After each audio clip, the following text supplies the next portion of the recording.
Welcome to our fourth episode of Fed Chat. Today's guest is Eric Jorgensen from True North Disability Planning. Special needs is a disability that requires a unique set of skills and education to maneuver through a wide variety of programs that are available. And Eric does just that. He's going to talk about why he's so passionate about this and share some very emotional stories. He's going to talk about how he cares about expanding the knowledge and giving access to everybody so they can all know about this and leveling the playing field so everybody can get access to these programs. He's going to talk about how working with professionals can enhance a relationship versus detract it. He's also going to share some very specific examples of federal employees and how their families can be benefiting from some of these programs, and also, as a federal employee, some of the benefits you should be taking advantage of. I hope you enjoyed today's episode because it was a very educational one for me, and I hope you get as much out of it as I did. 3, 2, 1, go! Welcome to Fed Chat, the financial planning podcast for federal employees. And now, your host, Ed Smith. Welcome to Fed Chat. Our guest today is Eric Jorgensen. He is an expert on special needs and disability planning. He is the founder of True North Disability Planning, formerly Special Needs Navigator, and he's also the host of ABCs of Disability Planning podcast. His mission is to help families, individuals, and professionals navigate the maze of disability benefits, resources, and services available to those with intellectual and or developmental disabilities. His personal story is just very touching and so moving of why he does what he does. And this is one of the reasons why I wanted him to be one of our first guests. He's just a wealth of knowledge and so passionate about this. So welcome to Fed Chat, Eric. Thank you, Ed. I really appreciate it. Thanks for inviting me. It's definitely something that I think that people need to hear a little bit more about what is out there for resources and what they should be looking at. Whenever the clients that I've talked to have looked at special needs or disability planning, and we're going to talk a little bit more about that in the future, they don't understand what's available and where they should be starting to look at some of these different things. So I think that's very helpful to be looking at these different areas. Before we get into the conversation about special needs and disabilities, I just really want to talk a little bit more about the Navy with you, because I think that gets lost sometimes when we talk about very big topics. I mean, 20 years in the Navy is just a phenomenal career. What did you see that was, first off, what did you do in the Navy? And then what types of benefits were you able to pull from your experience with the Navy? Thanks. I think this is the first time I've ever been asked this, Ed. When I was in the Navy, my rate was an interior communications electrician on submarines. I cross-rated over to an electronics technician. And then later on in my career, I cross-rated back to interior communications. Basically low voltage, electronics, video, audio, that kind of thing. And then IT project. Well, you were in the service. It's really other duties as assigned, right? It's right. We need this. This is what we trained you on, but we really need you to go do this. And my last tour of duty was at Walter Reed down in Bethesda, Maryland. And for a little while, I was the interim director of their telecom department. And that's normally a federal employee spot. But I had been appointed interim because the in between while they were hiring. So I got a little taste of what it was like to be, a federal employee, as it were. In terms of benefits that I got when I left, at first it was really not a lot. My son was younger, so I got survivor benefit plan. At the time, it was going to be until he turned 18. And then in 2000, because I retired in 2012, in 2016, they passed a law authorizing survivor benefit plan for all veterans that retire. So I was able to leave my son my survivor benefit plan because of that 2016 change to the law. And that was pretty awesome. And then he'll also keep my health insurance, my dental, vision, all of that he'll be able to keep for the rest of his life, which is really important. And it's why I ended up staying in the Navy. Yeah. Was there certain transferable, because obviously what you did in the Navy and what you do now are completely different. What about the internal skills or the personal growth skills that you got from being in the military, especially being that long, because that's definitely a long career, a lot longer than me. I learned, I think the biggest takeaway two biggest takeaways. One is, I think sometimes I might take it for granted, but the ability to learn really fast, learning how to learn. I don't know if that makes sense to any of the listeners that didn't serve, but when you go to school in the military, you have this your job is condensed down into what could possibly be a year or two in college. It's really condensed down to just a couple weeks because there's not all the fluff. You don't have to take electives or whatever. It's really, this is what you need to do. And learning how to master that quickly. On submarines, in order to qualify for my dolphins, proving that I was, it's a warfare designation, I had to learn a lot of other jobs within the submarine community, and you have 9 to 10 months to qualify. So again, learning how to learn and really not just learn surface level, but really learn and understand. That's translated well into what I'm doing now because I'm going out and learning all the Medicaid waivers and all of these other benefits that are out there. It really helps me to cut through the noise and say, this is what's really valuable. I don't need to worry about Right. all this other stuff. The other thing I learned was how to work well with people, even if you don't necessarily like them. It's reality. I mean, Yeah, no, I hear it. I see those people too, and the way that ties into the business is sometimes I get incredibly frustrated with bureaucracies, be it the VA or Social Security or any large organization that's been around for a long time as a set way of doing things, and you need to play by their rules if you want to get anything done. It can be incredibly difficult. So being in the Navy, learning hurry up and wait, or I don't care if it doesn't make sense. You just have to do it and just Right. accept being to the point where you can just accept it and look, this is just the way it is. We're going to move on. Yeah. So that actually really ties into really what I really want to talk about a lot today is about your knowledge and your experience and that training that you were able to have because when you're looking at the special needs and disability area, it is so complex and it's overwhelming. And that's why I don't even try to work with that with my clients. And, I'm so glad there's people like you out there that want to do this because you're so passionate about that. So if you don't mind getting a little bit personal here, and I know you talk about your story and your why, can you explain, why you're so passionate and how you've progressed into that? What's driving you on that side? 10 years ago, when I was getting ready to retire, I was supposed to go on terminal. I was supposed to retire in June of 2012, and I was going to start terminal leave in March. Terminal leave, for those that have never served, is the amount of time that they give military members to transition to becoming a civilian. That includes looking for a job, looking for a new place to live, all of those things. So I was going to go to Connecticut the day I started terminal leave for a job fair because I owned a house in Connecticut and I lived in Maryland. I was renting in Maryland, paying a mortgage in Connecticut. And that evening, I found my wife having an altered mental state. And by the time I got her to the hospital, she had had 6 strokes and lapsed into a coma. And then I took her off life support about a week later. That left me being my son's caregiver. And prior to this, I didn't really know anything about being a caregiver. I was always a provider. When I was active duty, I would be gone. I was a geographical bachelor for 5 years. So I lived in Virginia for 3 years. I lived in Cuba for 2 years, in Guantanamo Bay, and my wife lived in Connecticut. So I was coming home every 3 or 4 months for 2 or 3 weeks at a time. And that was, I would spend time with the family, but really the best thing I could do was stay out of her way while she was taking care of my son. And when she passed and I'm trying to figure out what to do, I would ask people what I should be doing, and I would get a lot of what felt like to me at the time very wishy-washy answers. Well, you might want to try this, maybe you should look into this. And what I was really looking for, I wanted somebody to just say, okay, Eric, you don't have to think. Go do this. After you're done with that, go here. When you talk to these people, this is what you need to say. Here's why, on and on down the line. But I couldn't find anybody that would do that for me. I didn't necessarily want anybody to do it for me, but I wanted somebody to spell it out in very clear, simple to follow direction what I needed to do.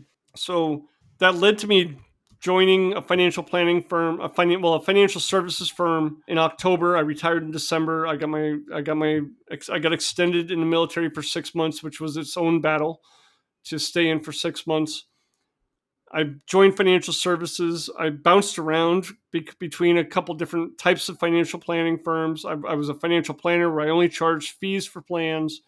I was a financial advisor where I would do insurance and investments. I was, a director of financial planning. I just bounced around a bunch of different places.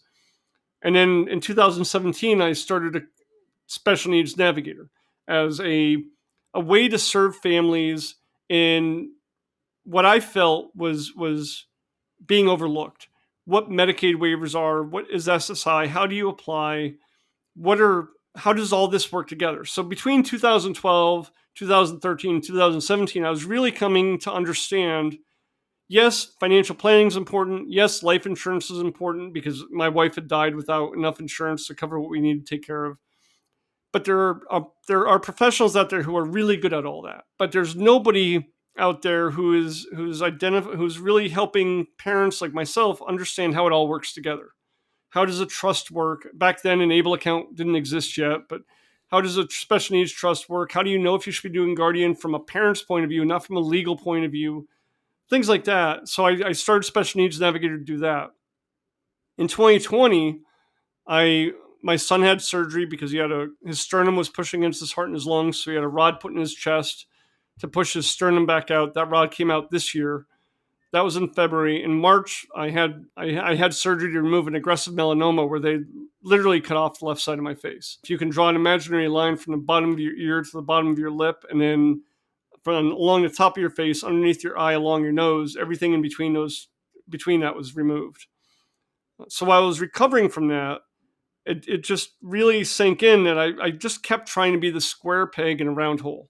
I was trying to make my vision work with financial planning. And it, not that it can't work together, it's not, at its core, it's not meant to be the same thing that financial planning is. It's not meant to be risk management for life insurance, disability insurance, long-term care. It's not meant to be retirement planning or college planning. It's really disability planning, and that needs to be its own category, I feel. So I decided I was going to create that category.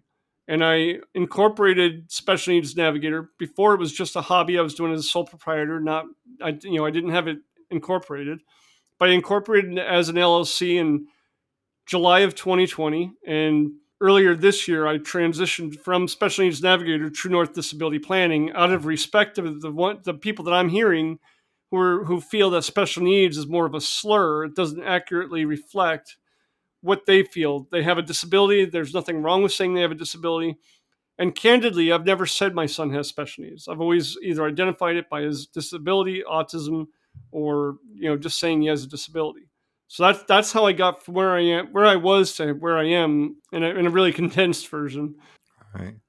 Thank you. I mean, that's so much you've gone through and shape. So thank you so much for sharing. I don't know how you're able to do what you're doing and being there for your son and everything that you've had to go through. It's very touching. So, I mean, I know your story, but it's always nice to hear that the passion that you have for why and the problems. And I completely agree that it isn't traditional financial planning, and it needs to be separate. And I think on the other side that the advisors out there, or the planners that are out there that are doing true planning, not salespersons and not selling a product or something like that, but that are actually trying to get to the heart of the issue, they have to understand that they cannot do this by themselves. They need help. They need to have somebody come in that can actually help educate them on these things. So yeah, I got it. And hopefully more people will be able to do that as well, because there's some topics that are just too overwhelming.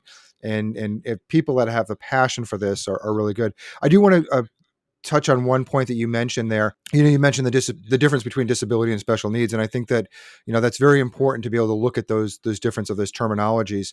And I use the term special needs, and not necessarily to try to be offensive to anybody, but I think that that's where the terminology is. And if we don't use that term, sometimes people won't know what we're talking about.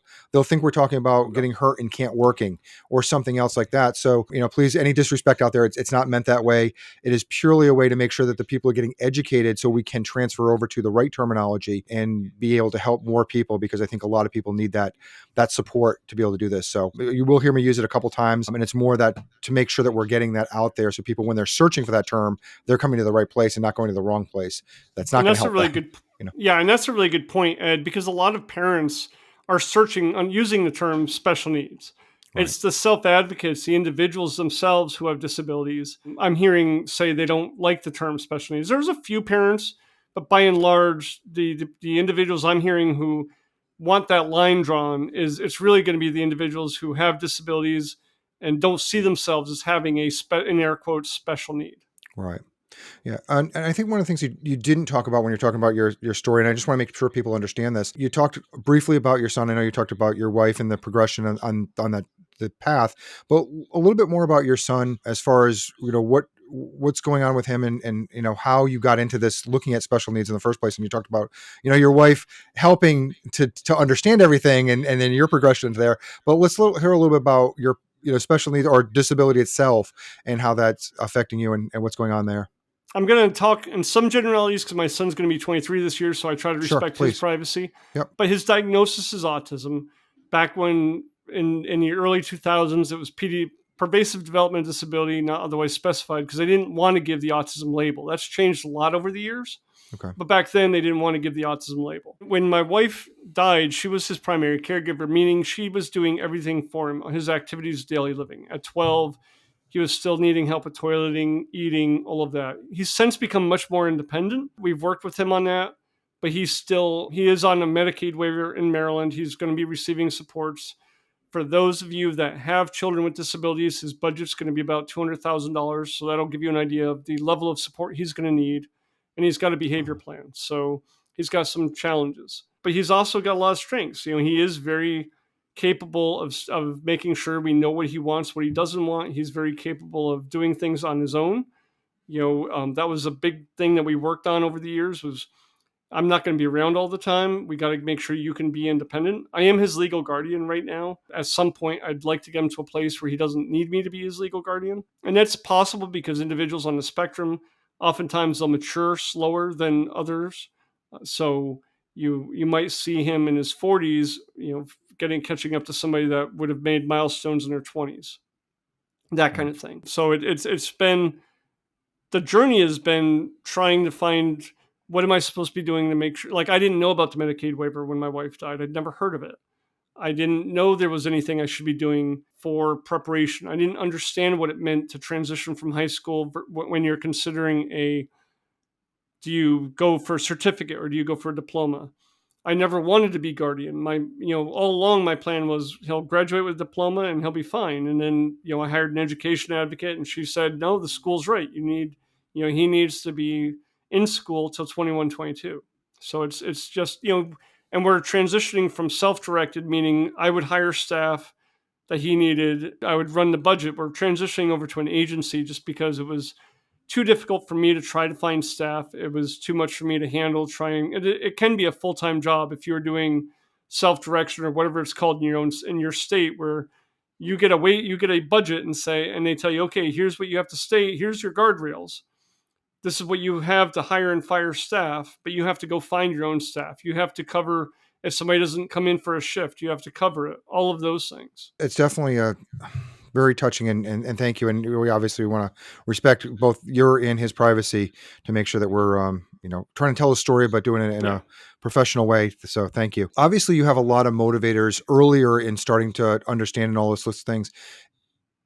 Where's your motivators now? I mean, are you looking at still your son and your wife and all of this, the changes in what you've had, or are there other motivators that have crept in as you've learned, because it's been a while you've been working on this, that try to motivate you to excel what you're doing and how you're doing this for other people? It's a really, really insightful question, Ed. Motivations change.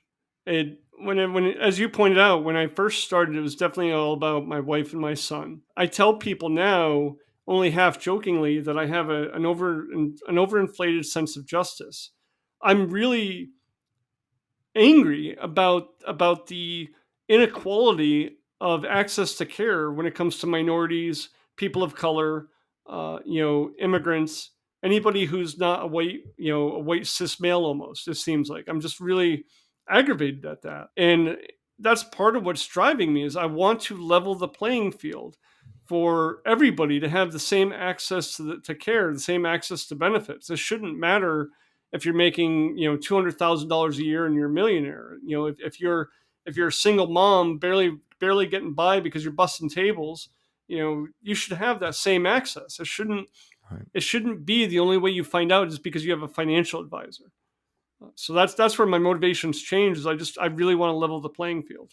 Well, and I agree. There's a lot of areas that are inequal in so many different areas. So if there's anything we can do, help to get that message or voice out there, please, knock on our door. We're always helpful to make sure we start changing a lot of things, because there's a lot of things that need to change out there. So please use us as an advocate as best we can for you. So those are some of the very personal things. And I really, thanks for all that why of what you're doing, what you are. Let's start moving into the company itself and how you actually help people to do certain areas. So as we look at the company stuff that you do a couple of different things that are out there. You're on YouTube. You've got the podcast. I think you have like 87 episodes now. I think I was looking at this morning, the ABCs of disability planning, and then you have the company itself. So where would you say that you spend the most of your time between all of these different things that you're doing?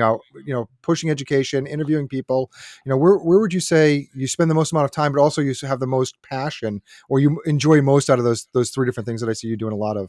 I think it's tough. Right now, I'm spending probably most of my time as a startup company trying to find clients, all that kind of thing, marketing.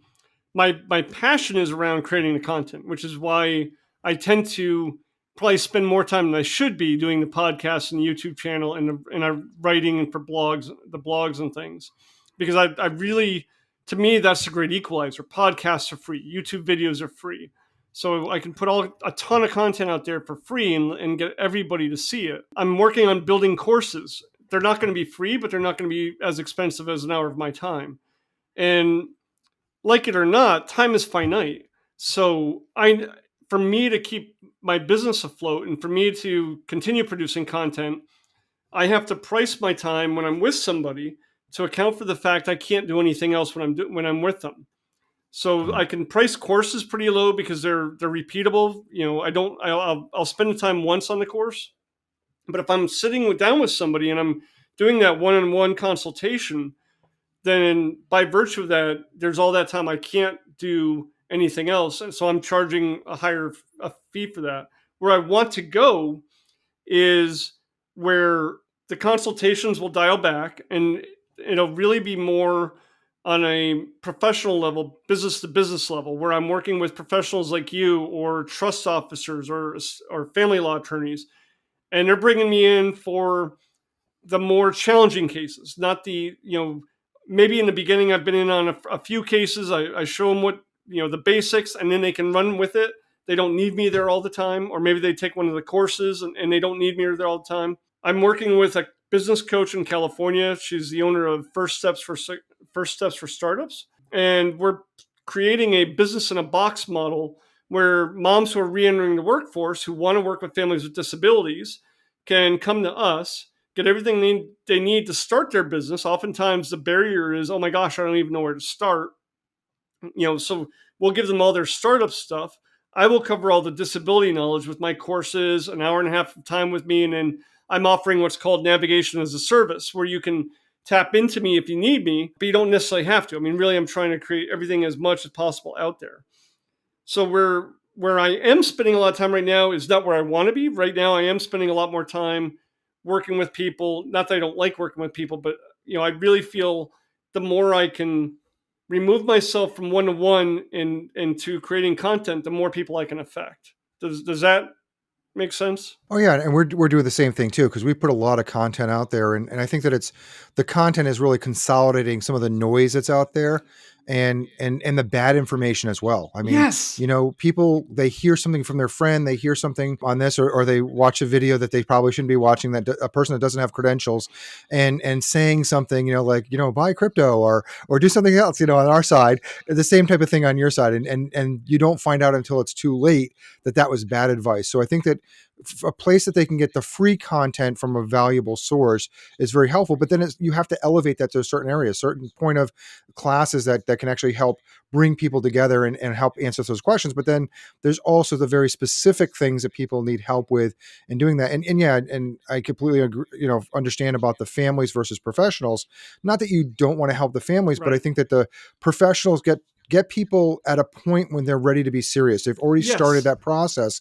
And I think sometimes when people are hiring you, they're doing themselves a disservice. It's sort of like me when I was younger. If I went to college right out of high school, it would have been a disaster. And so I'm glad I went into the Marines first, because I was time to get serious about my future and what comes. And I think that people have to be in the right mindset. And I think a professional, wherever they're coming from, can actually help get them ready for what they're going to be able to do, because working with you, from what I've seen, is a very overwhelming task. There's a lot of work and if you're not ready to put the work in, you're just wasting time, you're wasting money, you're wasting your time where you could be helping somebody else.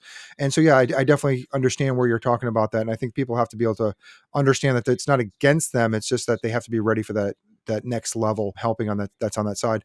So let's talk a little bit about the services of True North Disability Planning itself. What kind of, I know you talked about them briefly, but let's go a little bit more into depth about what the things you really do with those different services, if it's classroom or if it's the one-on-one consultations. What do they really get for those types of services you do? The entry level would be, I have roadmaps for all 50 states that I spent a lot of time mapping out, going to every state's website, doing a deep dive, because I don't want to just tell people, sign up for your state's Medicaid waiver.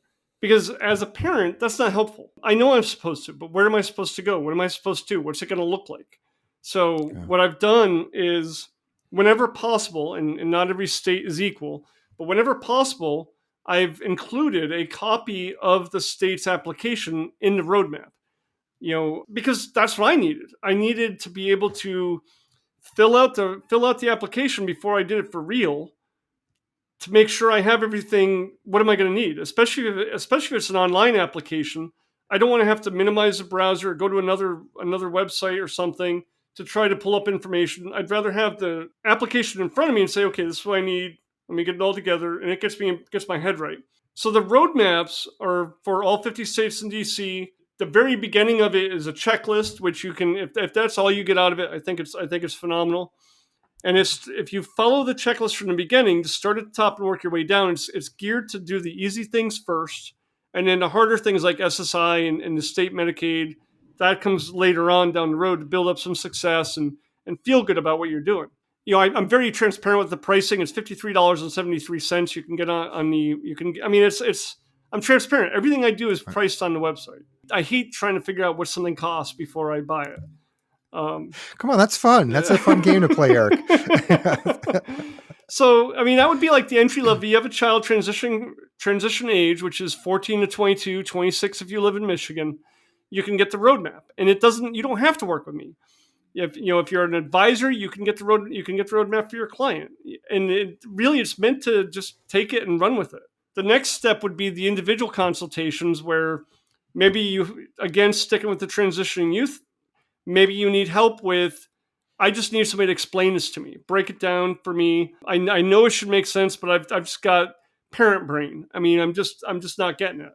So, I have what's called I don't know what I don't know, and you get an hour and a half with me, and there's no expectation for you to work with me after that. It's everything I'm doing, everything I've built was to get you up and running, and if I've done my job well, then you shouldn't have to come back and ask me the same question. I mean, no shame if you do, but that's why I record it, and because I'm a parent, I get it. Competing priorities. You could be on a call with me and your kids in the background, and so you're only listening with half an ear. So you record it and you got it. If you don't have a child who's transitioning, or if you have other challenges, maybe you're going through a divorce, maybe you're thinking about moving to a different state, things like that, then I have what's called too many moving parts, and that can be anywhere from one meeting to however many you need. I'm working with a couple now. One's a federal employee, the other one's self-employed. And they hired me because he's getting ready to leave federal service, but they want to tie a bow on it. They want to make sure everything is connected. So it's not that I'm giving them any enlightening, any new information. It's really, this is what you need when you get ready to go to your special needs trust. Here's the things they're going to ask you. Here's what you can do to make it easier when you go talk to them. Here's what you have to do before you apply for SSI. Here's what you need to make sure you talk to OPM about, because you do have the opportunity to leave benefits to your son, but you have to ask for it within a certain window. Things like that. And that's what I'm doing for families. On the professional side, as I said, I have what's called navigation as a service. So if you're a financial advisor who, anywhere from the person who, I don't normally work with families with disabilities, but this one family came to me and they fit my profile, my ideal client profile perfectly. They just happen to have a child with a disability, an intellectual developmental disability. I want to be very clear. I don't work with physical or mental health. It's strictly IDD, intellectual developmental disabilities. My client has a daughter with cerebral palsy. Eric, can you help me out with this one case? Sure. So anywhere from that to, hey, I give my clients a true white glove experience. I really want to help them apply for their Medicaid waivers. I want to help them apply for all of these different things that they have to apply for, but I don't know where to start. Eric, can you help me by identifying what I should be doing to truly give them that white glove experience. And I want to be very clear. I'm not going to give clients that white glove. Hey, let me do this paperwork with you. Let me hold your hand. I'm really not. But I know there's advisors who do, and I want to be there for them to allow them to continue giving that really high level service to the clients. I mean, it would be. I mean, I love the fact that they do that. So that's what I'm doing. Cool. You mentioned your ideal client.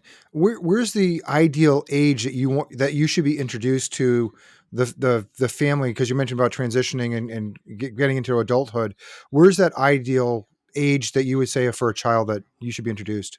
In a perfect world, Ed, it would be introducing the family to the roadmaps around 12, 13 years old.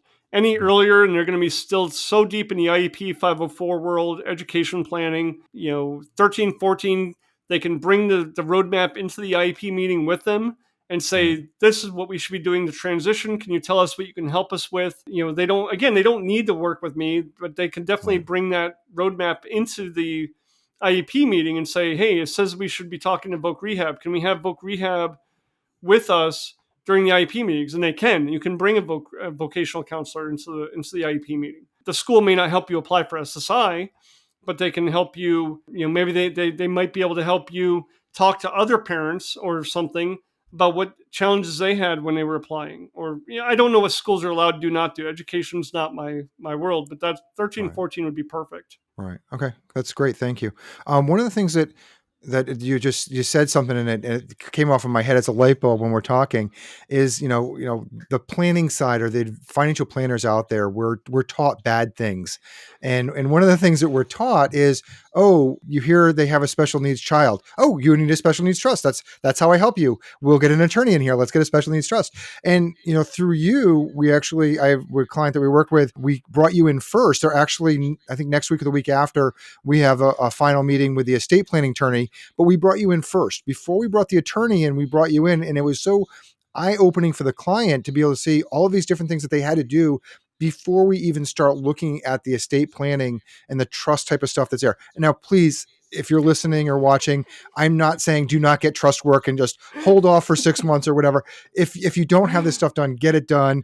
But just know that we're going to have to go back and fix it. There's going to be some temporary gaps, and then there's going to be long-term solutions that you plan on this. So please don't ignore the trust stuff or the estate planning stuff. But Eric should be brought in, or somebody very similar to you should be brought in first, because you're going to have to go and redo it anyway if you don't know all of these things, because it is very complicated. There's so much on the Social Security there, and then there's so many things in transition types of stuff that it was very eye-opening the first time looking at this stuff, and very educational for me. So it was a huge benefit to help out the clients. So that's a different thing. So any comments on that? Because you definitely have seen that before, I'm guessing. I do want to, in the defense of lawyers, there are attorneys who specialize in special needs. There are special needs attorneys and elder law attorneys, and they do phenomenal.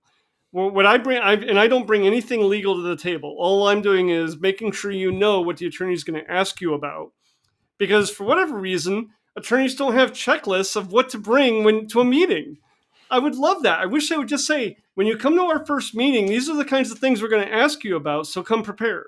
Yeah. I'm going to shift a little bit off of this topic onto the podcast real quick. So who would be the ideal person that should be listening to the podcast? Is that a financial professional? Is that a family or individual? Where's your podcast and some of the videos that you have? Where's that geared towards? So the podcast is different from YouTube. The YouTube videos are very, very basic level.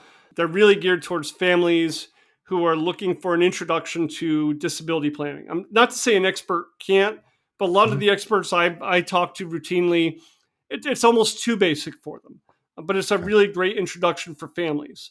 The podcast is meant to be for anybody in the disability space, parent or professional alike, because I'm bringing on guests of organizations that many people have never heard of before, because a lot of these are very cutting edge, new in the last 2 or 3 years. And historically, what happens with disability planning is it's all, well, this is what we did in the past, this is how we're going to do it now. And I'm trying to break that mold by introducing companies that are really on the leading edge of things that they're introducing, and sharing these companies with the listener. And if you have heard of the company, I want to give you a different perspective. So the first time speaking as a parent, sometimes the first time I hear something, I rule it out by going, oh, that could never apply to me, because I have this very narrow lens of what I think I need. But what I'm allowed to do is, when, like you're doing now, you with this podcast, you've done a really great job just widening that aperture, widening the view of saying, well, yeah, we could focus on this one thing, but let's really dial back, take a 30,000 foot view on everything. Right. And that's what I'm trying to do with my guests, is really highlight, well, let me give a couple examples when this might come into play to get people to spark and go, oh, I think I could use that. And just for everybody that watching or listening, the show notes will have links to all of these, so you'll be able to get all of these great resources from Eric and see what he's doing, because he's doing a lot out there. And talking about a lot, where do you see the company going, or your company's going, as the different stuff that you do? I mean, at some point you're not going to have the time to do all this. Are you planning on adding more staff when financially feasible, so you can reach more people? What are your plans for the future? It's a moving target. I've been working with a business coach for a couple of years now on this. My plans right now are not to bring any staff on. I really want to double down on the business in a box. We have to come up with a better name, but that's the work I'm doing with Karen Myers and First Steps for Startups. I really want to double down on that to get everything that's in my head into somebody else's head and expand the reach of of the knowledge I have, and to make True North disability planning less of a household name and more of a national resource for other professionals. And let the household name be all the individuals at the state level or the county level who are stepping up and saying, I'm a parent, I've been through this, I want to help other parents. Maybe they don't want to have 2,000 clients a year, maybe it's only 2 clients a month, but it's still, that's a better reach than I can have, because those 2 clients a month, they can say, not only are we going to explain SSI and Medicaid waiver, here's the best dentist for your area. Here's where we go for our century haircuts. Or, hey, you got holes in your walls? Here's a good handyman. All those things that we take for granted, and Right. then Oh yeah. and then plug those individuals in with people like you, Ed, and with estate planning attorneys. So you have this triad of professionals that if you have a problem, these 3 people are going to help us with everything. And Right. that's where I want to be in the background, just pumping the information out and really spending more time, because right now I spend an hour and a half to 2 hours every day researching what's going on in the different states. And I have to. It's the only way I can keep up with my roadmaps and everything else. I want to double down on that and create more content and just really, really focus on pushing the content out there. And eventually, maybe nobody knows who I am. Maybe it's just professionals who know who I am, because I'm the guy that they go to for, I'm looking for something to explain X, Y, or Z. I've never seen this before.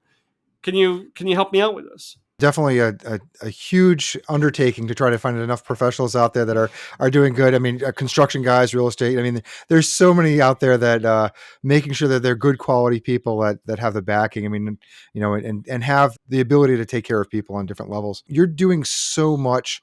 And I look at what you do as charitable, those types of areas. But are there other things that you're doing besides the work that we mentioned before on a charitable nature, the passions that you put outside of your work type of stuff? There's a few things. I'm a board member of First Maryland Disability Trust, which is a pooled trust in Maryland. And for those of you that have never served on a board members help nonprofits with their strategic planning and executing the mission, going out and just really being an advocate and an evangelist for the organization. I'm also a advisor for So Good Farms, which is it's a nonprofit that is looking at revolutionizing housing, and they want to, it's going to be a very large acreage where they build a community homes.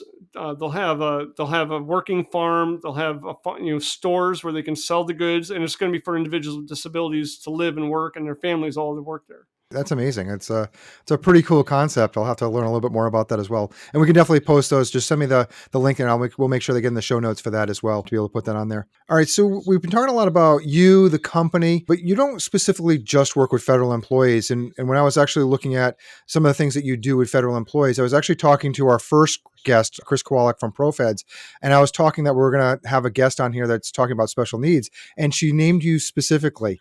And so that is so great that you are known in the federal employee space, that you are an expert that really can help out federal employees. So it's great to have your name come up without me actually naming you. She actually brought it up, so it's nice to be able to have those that people know that are very much entrenched in federal employees. So can you talk a little bit more about why it's so important for federal employees to be learning about this stuff, and also be either looking at your resources or having a meeting with you? Why is it so important for federal employees? Without overstating it, it's a game changer. Federal employees are one of the few people out there who are working that can get benefits like health insurance for their disabled children for the rest of their children's lives. That's a game changer. Yeah. That's not hyperbole. In most cases, your child is going to come off your health insurance at 26. As a federal employee, you can keep your child on health insurance forever. And that doesn't interfere with their Medicaid. So, your child could have Medicaid, Medicare, and FEHB, Federal Employee Health Insurance Benefits.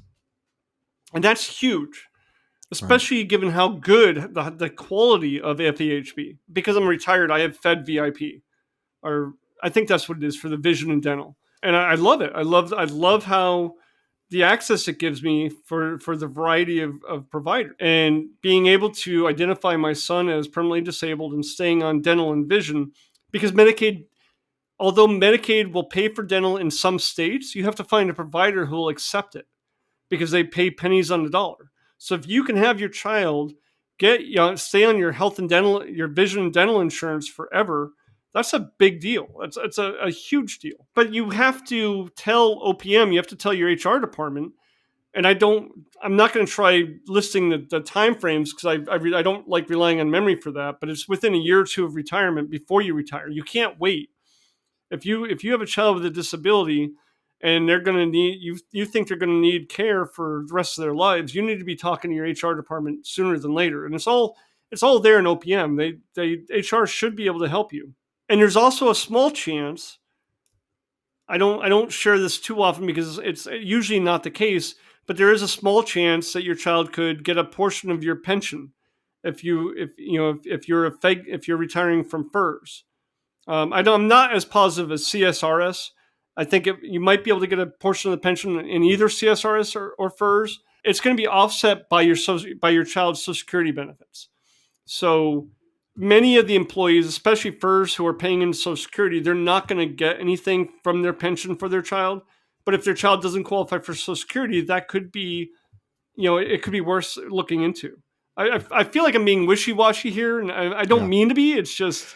No, I completely get it. It is very complicated, and that's one of the things, when you're working with the federal government. I mean, they make everything always so easy for people, and so it's one of those things that, obviously I'm joking, but if you do feel you fall into this scenario, you definitely want to be looking at these things sooner than later, because timing is a very big thing. Even though we're not getting specific on the timing of when you should, it is very important to start looking at these things earlier and not saying, oh, I probably don't qualify, or I can look at this later. I got time in retirement, I'll look at this. No, do this well before you leave service, because this is something that's very important. And also, if you want to spend looking at all of YouTube videos or Googling or OPM manual, please, it's out there.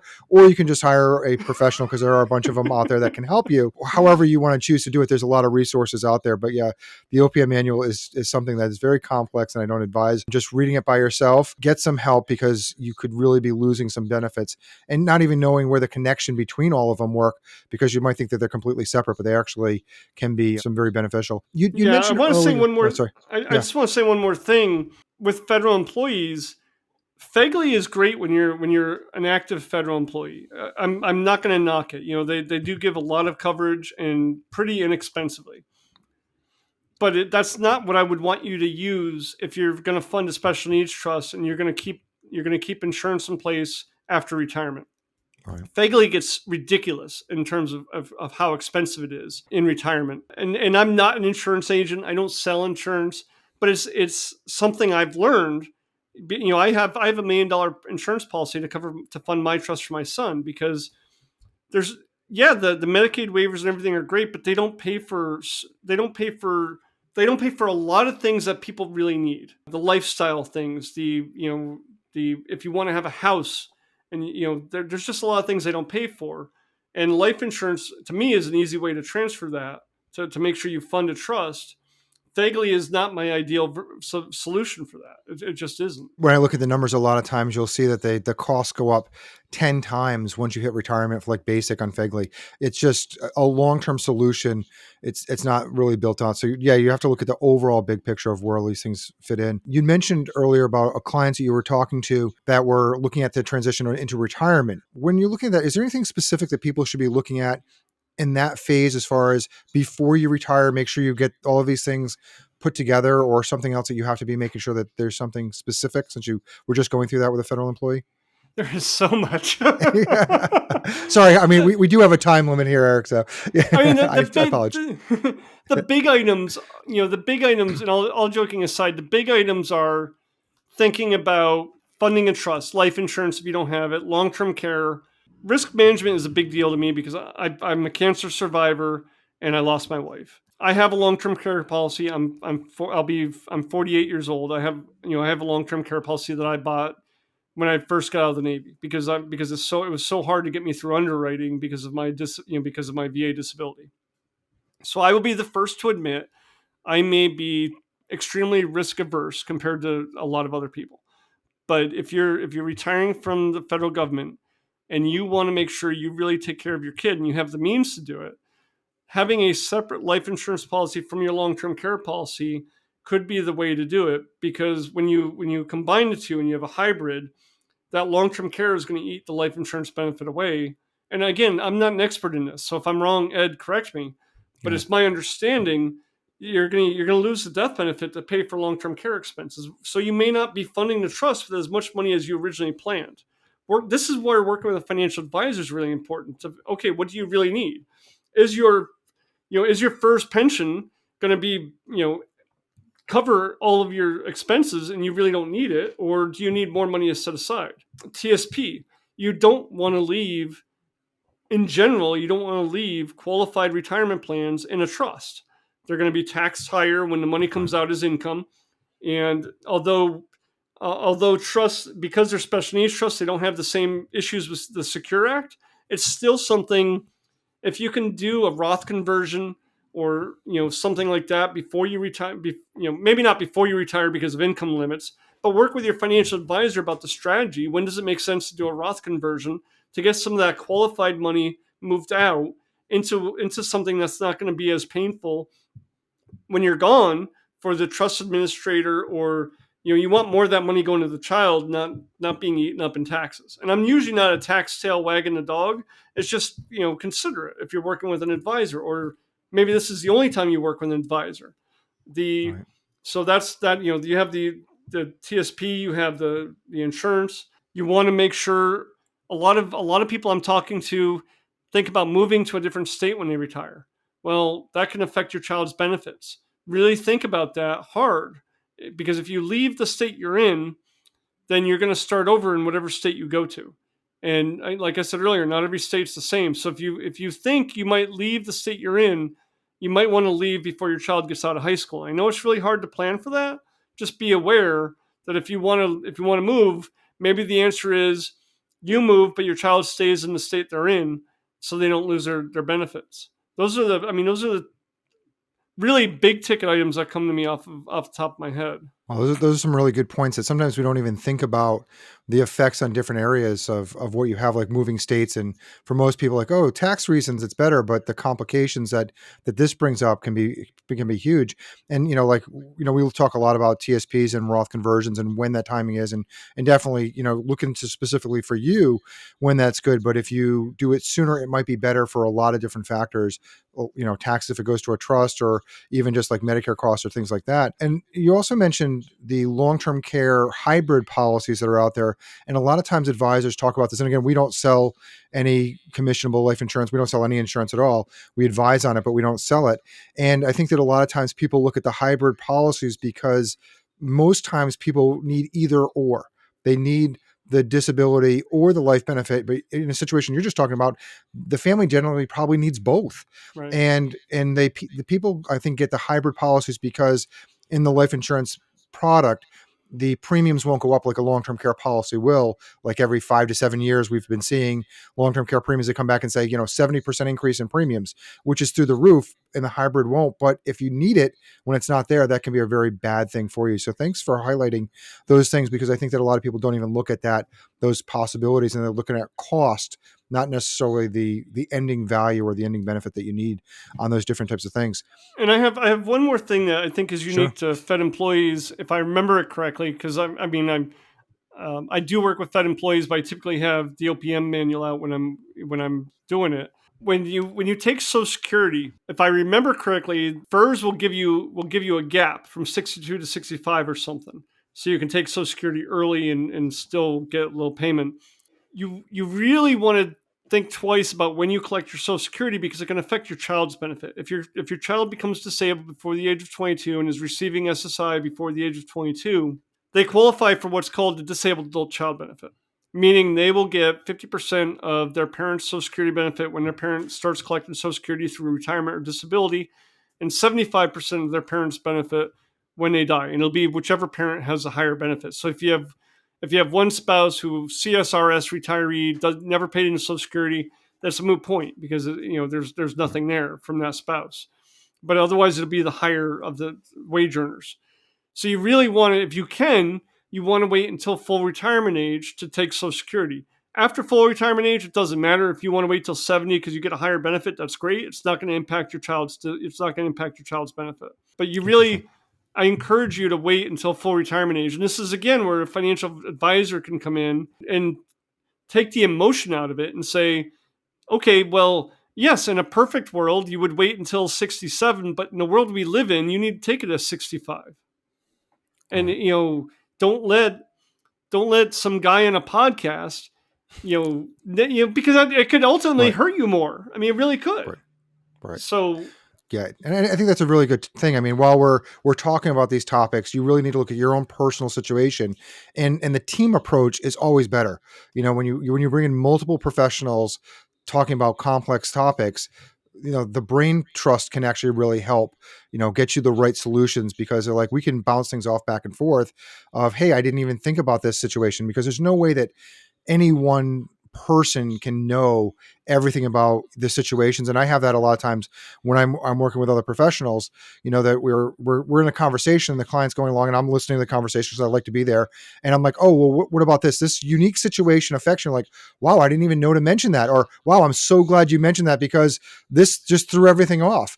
And, it's time and time again, if it's accountants, attorneys, student loan stuff, I mean, there's so many different things. And obviously in the special needs disability area, there's definitely a lot of things that knowing a little bit of what questions to ask. People they're overwhelmed, I think, when they're having conversations with you. And I think that's another thing, that when getting away from families and working with professionals, because they're afraid to ask questions sometimes. And another professional will just bluntly throw it out there and say, hey, what's going on here? I'm kind of concerned about this. And even if it's like, hey, let me give you a call afterwards, because I don't want to step on your toes or whatever. And I think that's a really good, respectable way to do this. Say, hey, can we have a conversation and follow up on this one point? Because I don't want to make you seem bad or me seem like an idiot, talking about these different types of things, because we just don't know. And having that conversation can really help a client out in different ways. So, and to your point, Ed, I prefer, when I'm working with families, if they have a professional they're working with, I would rather have the professional on the call with me, because it's just, there's so much information getting put out there. When I got my cancer diagnosis, I had my fiance with me because it's hitting me, and she asked questions I probably would have asked if my brain was present, but I was still processing the diagnosis. And it's the same thing when you're meeting with me or anybody, a financial advisor. I feel you should have somebody else with you. Yeah, it's great that they record, but having somebody else there to ask that, well, not to sound dumb, but what about ...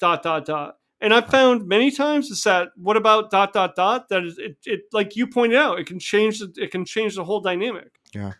I think some people are again going back to they're afraid. They think that they're offending us by doing that, and actually no, it's actually helping you, and that's what we're all here about. I'm here to make sure that we're giving you the best knowledge and experience, and if you're not asking the right questions or being blunt, you get the wrong answers, and that's not helpful to anybody. What do you think that financial advisors or us in general, what can we do better to really help federal employees when we're looking at the disability and helping those federal employees out in that area? And at the risk of offending some people, Please. um, my concern in general with professionals is sometimes it can be really hard to admit you don't know something or to think you may not know something, especially if you've been doing something, if you've been in the field for 15, 20 years and in your opinion, you've seen it all. Yeah. It can be really hard to bring in an outside perspective because there is a chance that you bring me in and everything I bring up is something you've already talked about. So in theory, that was a waste of money, a waste of time.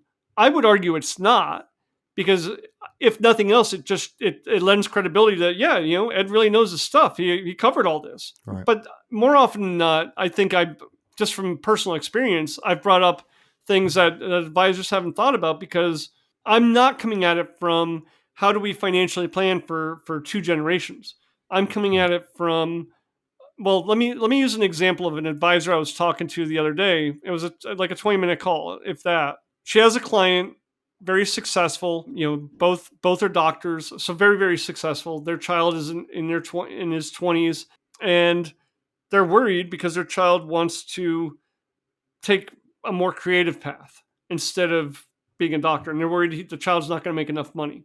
So they were thinking about looking for somebody to help them file for SSI. So when I got on the call with the advisor, sure, this is probably an area they could hire me for. I could talk them through everything they need to do to apply for benefits like Medicaid and SSI. But my first question was, well, do the parents have guardianship?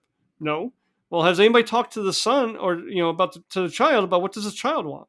I don't think so. Well, let's start there. Let's start by having a conversation with the adult. If the adult is capable, not whether or not you agree with the decisions, because I can promise you, most of us made decisions when we were in our 20s that our parents didn't agree with. But if the child is capable of making a decision, give them the opportunity the dignity of failure. Give them the opportunity to make their mistakes. And that's another perspective I tend to bring, where it's too often to fall into the clinical or financial model of we need to do X, Y, and Z. Well, we're still talking about a person here who's not being represented. And oftentimes just because it's an oversight, not out of any malicious intent.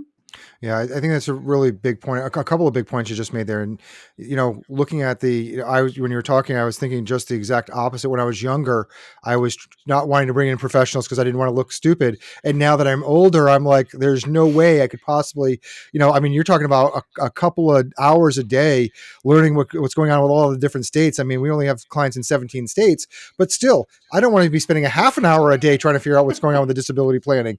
I mean, that's just I'll leave that off in your court, and I got enough things I got to research on a daily basis to make sure that we're taking care of people. I always love bringing an extra special, and people can go in and see what the costs are, and depending on the pricing model that we do, sometimes we pay for that, sometimes it's on them depending on what they're doing. As one final question here, Eric, what do you see the future for federal employees within the disability planning? Do you think there's anything that's coming down that's going to be helpful or hurting to them for federal employees as far as their benefits and stuff? Specific to federal employees, I haven't seen anything in terms of parents. What excites me about the federal government is their commitment to hiring people with disabilities. So if you're a parent and you have a child with a disability, the federal government could be a really great place for them to go to work. Right. I don't know the exact percentage, but it's I think 6 or 7% of the workforce they want to be people with, right? A lot. That's a lot. Yes, that's a huge, yeah. And most of them probably are not getting the resources they need. Yeah. Yeah. And then think about it. If you have because you can work and you can have a disability, and you can, in many states, you can still be on Medicaid because they have what's called Medicaid buy-in. So you could be making $30,000, $40,000 a year, and still be on Medicaid paying if you need assistance. Okay, you're not on Social Security, but I'd rather have you paying into the system than being on SSI. So if you live in a state that has a Medicaid buy-in, you can make $40,000-$50,000 a year, and you can get the federal pension, and you can get the federal health insurance. Maybe you don't contribute to TSP because you're better off putting money into an ABLE account, so it doesn't affect your means tested benefits. But everything else is, that's phenomenal. And just the fact that, like I said, being a federal employee and having the opportunity to pass your benefits over to your child, that's huge. And there's just not that many options like that anywhere else. Yeah. Well, Eric, thank you so much for all of your guidance today. We definitely have to do a little bit. We have to do more. 6 to 7% of federal employees, that need these types of services or help or getting some guidance. And there's so many benefits and resources that they need to be able to look at on this. So we definitely have to do more as an industry on my side, on the financial planning side, to make sure that we're doing this and also getting the word out to people, even if they're not working with an advisor, just so they can actually look at this. And like you said, there's so many people that aren't even getting these resources, and we need to get to those people as well to make sure everybody has access to the good things that are going on out there. So thank you for all your knowledge. This has been very insightful, and we look forward to working with you more in the future and helping you out with getting more people to get this knowledge. So thank you. Thank you, Ed. I do want to clarify the 6 to 7% is the federal government's commitment to hiring people with disabilities, not the number of people in the federal government who have disabilities. Gotcha. Okay. Gotcha. Thank you. Thanks for the clarification. Thank you, Ed. All right, Eric, you have a great day. Thank you.